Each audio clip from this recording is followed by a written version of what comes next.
Welcome to the realm of the many kingdoms, a realm that once knew mighty rulers, lands of plenty, and tales of heroes. However, that time has come and gone. 400 years ago, it was prophesied that the Titan Gates would crumble, releasing the rage of the beasts trapped inside to unleash their devastation upon the realm. Due to the heroics of the few, the prophecy of the shattering was undone, and a new future laid before the people of the many kingdoms. But this future was unknown to even the greatest minds and mages. Fate no longer tethered itself to man and beast alike. For the first time in the history of the realm, the future was theirs to build. For a time, prosperity swept across the kingdoms. Peace was known to all. Heroes protected the many, and the few shared their plenty. But this time of peace could never last. The hearts of men are too easily corrupted. Great kings and rulers passed their power to their children, and generation after generation, greed grew like a hungry flame. A mysterious figure known only by the name of Shade moved from kingdom to kingdom. Little is known what was offered, but wherever this stranger went, the wealth and power of the kings grew as the people suffered. Only one kingdom resisted this stranger's gift of power, the kingdom of Dynestra. Dynestra stands alone against the collapse of the many kingdoms. Our brave heroes, Elias, Alandra, Talia, Silara, Uma, and Rothaga, have risen to resist the destruction of their once great homes and cities. On this day, our heroes are within the kingdom of Windswinter, though not by chance. As the many kingdoms collapsed, a handful of royal houses created the Order of the Sword and Shield. Those who are accepted amongst their ranks are known as Rebuilders. They protect the innocent from the monsters that now plague the once great kingdoms and attempt to bring back their former glory. Though their deeds are great by number and intention, they sometimes lack the strong hand needed to make difficult decisions. This is where William Wildheart and his tribe of the White Wolf have found their footing. Much like the Order of the Sword and Shield, they look to protect the realm as well. Though unlike the Sword and Shield, the tribe of the White Wolf meet misdeeds with violence.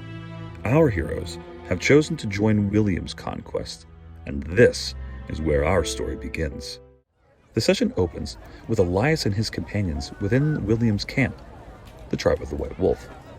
The camp is found underground and is much warmer than the frigid air of Windswinter.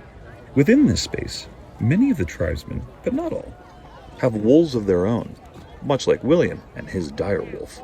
As they catch themselves awestruck by the sheer mass of this space, they're caught by the sound of cheering. As they look off, they can see that there is a small stage with a chopping block. A man is kneeling there awaiting his sentence, with a very large, armored, imposing elf standing beside him. Her name is Alandra Moonshadow. Around here, she's known as the Judge. And on this day, she has found this man guilty of selling his own child into slavery. For this crime, she quickly removes his head from his body. As the trial concludes, Alandra walks down from the stage to meet with William. Elias is awestruck. What was that all about? Alandra introduces herself, but William interjects. He's pleased with the outcome of the trial. Well done, Judge. Our new recruits here could use a keen sense of good and evil as they venture into the unknown. You will travel with them. As they concluded speaking, a woman approaches. She's wearing leather armor and has black paint tattooed across her face. She is a very tall and imposing woman with braided hair. She leans forward and kisses William. Her name is Sophina Wildheart. If William has brought you here, clearly you've impressed him. Welcome to the White Wolf Den. We help one another around here. So if you want to be one of us and stay one of us, you'll need to give more than just your skill in killing. There is plenty of work to be done around here within the camp. Ask around and see what you can do. William, may I speak with you for a moment in private? William responds, Of course. But he looks back to Elias and his companions. Explore as you will, but do not take too long. We leave for Galita by first light. And there is one more thing. You will need to speak with Ward. We must know what is within your hearts.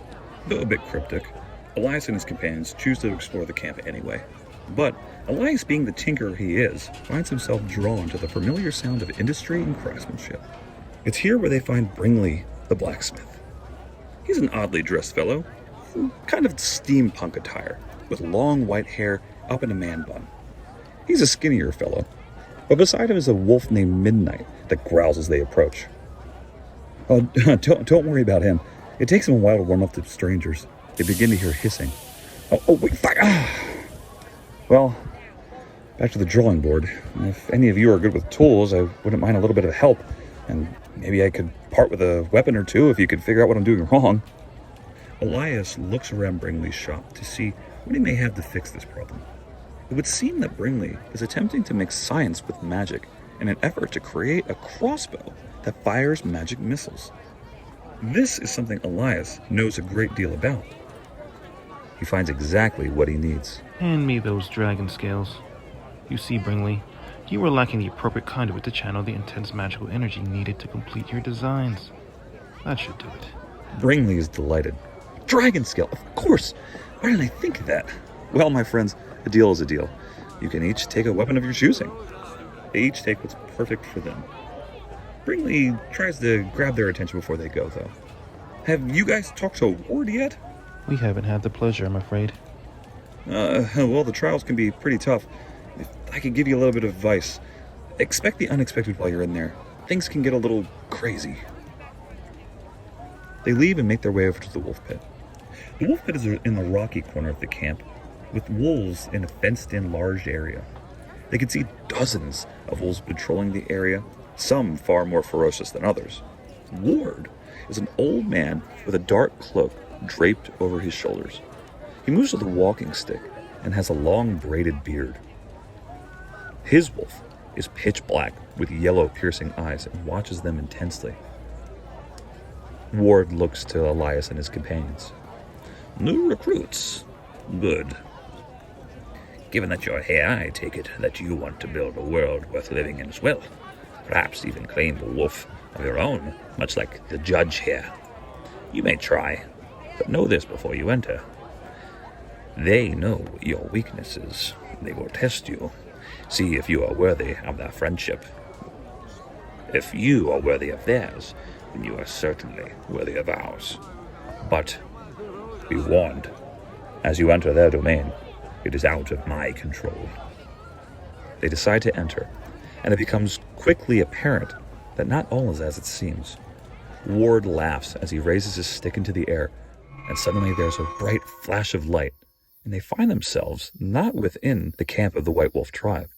Instead, they're standing in an enormous open field with a full moon overhead. But the feeling is strange, like they're in a dream. There are several wolves standing off in the distance, as if they were waiting for them. Elias and his companions decide to approach, and as they do, trees erupt from underneath them, forming a dense, dark forest. The feeling is ominous. But before them there are two paths leading in either direction, and above them two gremlins named Babel and Brook, who seem to be a little uneasy about these visitors. Babel's the first to speak. Not supposed to be here. No, not supposed to be here. Brook responds. It's fine, look at them. They're terrified. They don't even know what they're doing here. Matters not. Not supposed to be here. You are of the waking. This place is for the sleeping. Not supposed to be here. Uma, in true Goliath fashion, quickly finds these individuals to be nothing more than an annoyance, and walks into the forest. Elias, Solara, Alondra, and Talia quickly follow, but Rothaga finds these creatures to be interesting, and decides to investigate. But, as his friends walk further and further away, a mist begins to encompass Rothaga, as a voice emerges. Hello, Rothaga. You do not need to be afraid. I come to you now with a great and powerful gift. I can grant you power beyond all known comprehension. I can make you a king. Why should Dinestra claim so much for itself, while the other kingdoms suffer? You could build something beyond Dinestra, beyond all the many kingdoms. No need to answer now, my future king. We will speak again. Look for me in your dreams.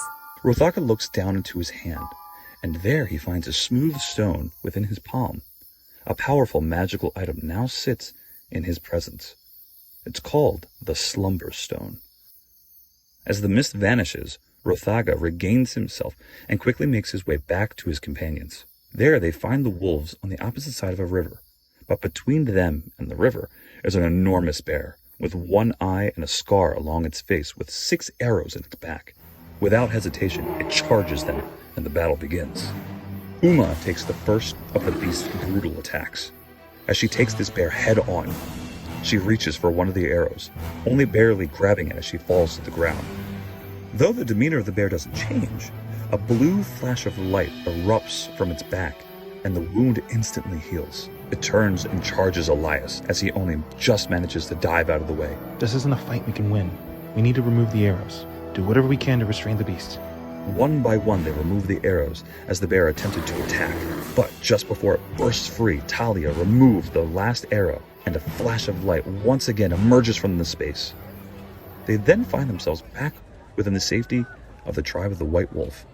Each of them had earned a wolf of their own, all except Talia. Beside Talia was the same bear that had only moments ago attempted to end their lives, but now sat by her side as a loyal companion. This concludes our session, but William awaits, for our story has only just begun.